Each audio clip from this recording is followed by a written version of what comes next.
বাজান, মসজিদ তো এখান থেকে বহুত দূর। আমরা অন্যের কাজ করি, এই অন্যের কাজ রাখে বাবা এত দূর যাওয়া নামাজ পড়া সম্ভব না বাবা।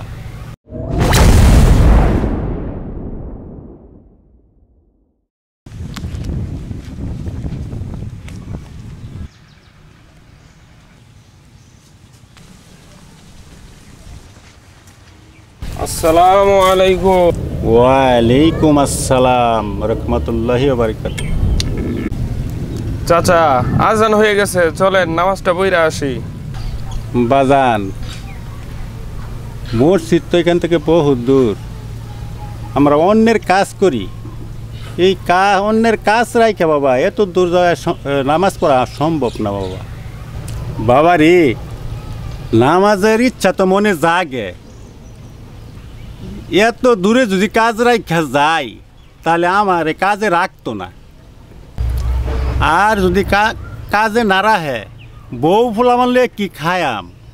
সেই জন্যই বাজান এত দূরে যায় আমার পক্ষে নামাজে পড়া সম্ভব না। চাচা, নামাজটা ধনী গরিব ছোট বড় কোনো জাত এরকম কোনো ভেদাভেদ নাই। নামাজ প্রাপ্তবয়স্ক বালেক সবার জন্যই এই নামাজকে ফরজ করা হয়েছে। যেহেতু আপনি কাজের দরুন দূরে মসজিদে যাইতে পারতেছেন না, আপনার কাজগুলো করতে পারবেন না, আল্লাহ তাআলা উম্মত মুহাম্মাদের জন্য সর্ব দুনিয়ার এই জমিনকে বিছানা স্বরূপ বানিয়ে দিয়েছেন। যে যেখানে যে অবস্থাতেই থাকুক ওই অবস্থাতেই ওই জায়গাতে সে নামাজ পড়তে পারবে, নামাজ আদায় করে নিতে পারবে।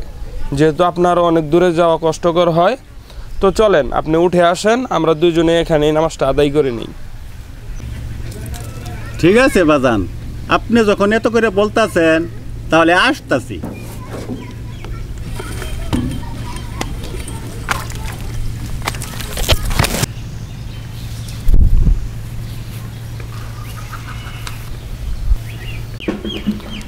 আল্লাহু আকবার,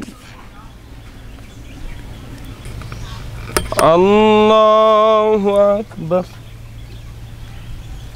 সামি আল্লাহু লিমান হামিদা। আসসালামু আলাইকুম ওয়া রাহমাতুল্লাহ। আসসালামু আলাইকুম ওয়া রাহমাতুল্লাহ। চাচা শুনেন, বান্দার সর্বপ্রথম কিয়ামতের দিন নামাজের হিসাবটাই নেওয়া হবে।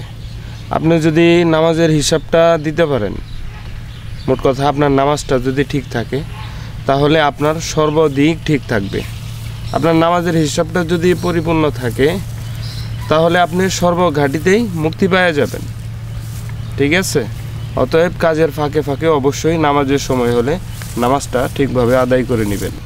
বাবা রে, আপনি যেভাবে বললেন যে কোনো জায়গায় এইভাবে নামাজ আদায় করা যায়, কিন্তু আমি এইভাবে আপনি যেভাবে বলছেন এইভাবে কেউ কোনো দিন বলে নাই।